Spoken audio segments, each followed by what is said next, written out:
শুভ অষ্টমী বন্ধুরা, আশা করি তোমরা ভালো আছো। আমরাও ভালো আছি। আজকে স্নান করতে যাইতেছি ঘাটে, কারণ ধুবড়িতে গেলাম না, আমাদের পালপাড়া ঘাটেই আমরা স্নান করতে আসছি। কারণ ওখানে অনেক ভিড়ও হয়, আর অনেক আগে গাড়ি থামায় দেয়, তার জন্য মেহেদিরও শরীর এত ভালো না, এত হাঁটতে পারে না। আমরাও তাই অবশ্য এত হাঁটতে পারি না বাচ্চা নিয়ে। এখানে এসে দেখি একটা বাচ্চার ড্রেস থুয়ে গেছে। আমি তাই বললাম কার এটা, মেহেদি বললো কি বলতো কার এটা দেখি। তারপরে ডাকলাম, এর কার নিয়ে গেল বউটা এসে। আবার এখন সর্দি, ওর বাবা পুচকি, ওরা স্নান করবে এখন। সর্দি তো কি সুন্দর করে সাঁতার কাটতে পারে, আমি তো সাঁতার কাটতে পারি না। এটাকে শিখাবে, ওর বাবা বলছিল কি করে এখন ডুবকি মারতেছে ছেলে, ভীষণ ভয় পায় সাঁতার কাটবে। তার জন্য বাবা বলে ঠিক আছে কর। আমাকে বলতেছিল, আমি তো পারিও না, আমি কোন জায়গায় যে ডুবে চলে যাবো কোনো ঠিক নেই আমার। মেয়েদিকে বললাম যাও, তুমিও যাও স্নান করে আসো, তারপরে আমি যাচ্ছি।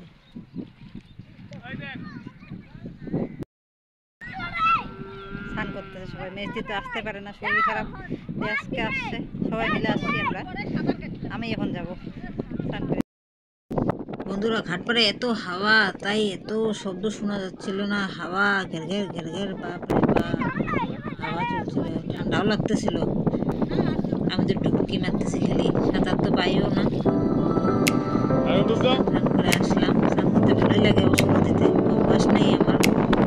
আমাদের বাড়িতে আছে নদী, কিন্তু যাইনি কোনোদিনও। ছোটবেলায় দুর্ঘটনা হচ্ছিল আমার, ডুবে গেছিলাম আমি, তখন থেকে আমি ভীষণ ভয় পাই যে না, আমি নদীতে যাবই না। তাও আসলাম, বছরের দিন থাক, কী হবে দেখা যাবে।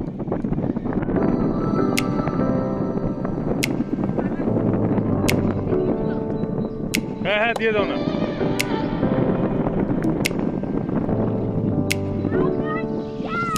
ওরা লাগবে।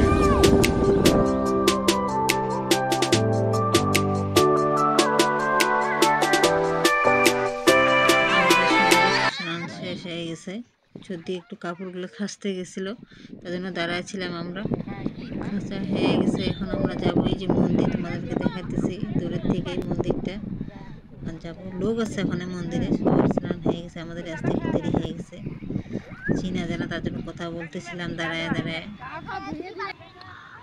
সুন্দর একদম ওয়েদারটা। এদিকে রৌদ্র, খুব গরমও লাগতেছিল। যাই মার এখানে যাই প্রণাম করে, আর তারপরে ঘরে যাই। ঘরে গেলে তো আবার কাজ আরম্ভ।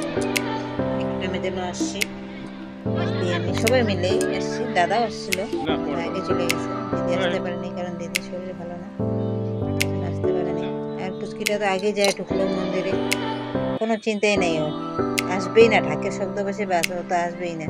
ওকে বললাম যে তুই থাক, আমরা চলে যাই, কয়ে ভয় দেখায় পরে চলে আসছি। এই যে মার মূর্তি অনেক দূরে থেকে তুলে আনছে, এখন ঘরে যাই। বাপ বেটা আগেই আসলো, কারণ ছেলে জেদ ধরতেছিল বাবা আমাকে ঠান্ডা খাওয়াও। ছেলেকে এখন ঠান্ডা কিনে দিল। এখন এই দোকান থেকে অবশ্য খাই আমরা, এখান থেকেই জিনিসও নেই, আমাদের পাড়ার মধ্যে দোকানটা। চিনা জানা ওর লোকটা, বন্ধু হয়। দাদা চলে গেছে আগে, ঠান্ডা নিল, বাস ওর মন শান্তি। এখন আমরা যাইতেছি ঘরে আবার। রাস্তা দিয়েই হেঁটে হেঁটেই যাই, রাস্তা ফাঁকাই আছে, কারণ গাড়ি দিয়ে আসা যাওয়া করতেছে লোক, দেরি হবে জন্য তাই রাস্তা ফাঁকা। তাও কতগুলো লোক আছে, এত স্পিডে গাড়ি মোটর চালায়, ভয় লাগে খুব। ওদের তো কোনো ব্যাপার না, কিন্তু বাপ মারই খুব চিন্তা হয়, ছেলে রাস্তায় কী করে না করে। মাদের জন্যই আরো ভয় বেশি লাগে।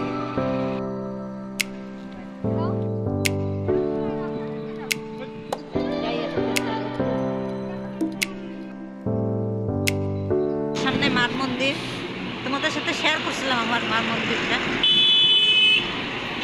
অনেক ভিড় হয়।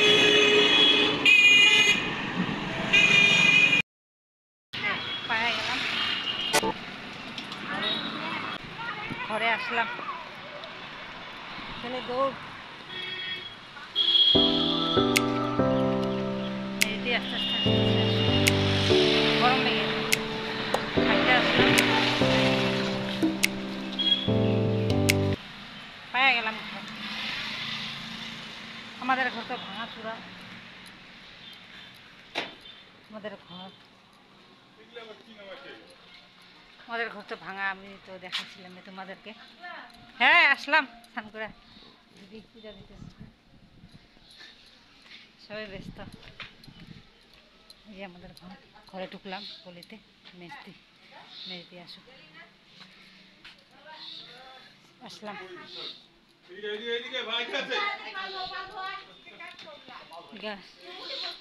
কাপড় ধুয়ে গেছিলো সর্দি, কাপড় মেলা, আসলাম ঘরে।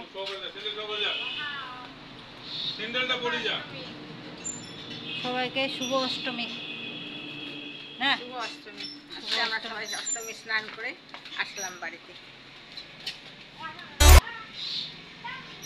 ঘর তালা মারা, চাবি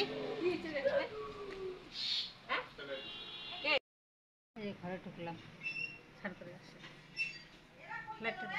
সবাই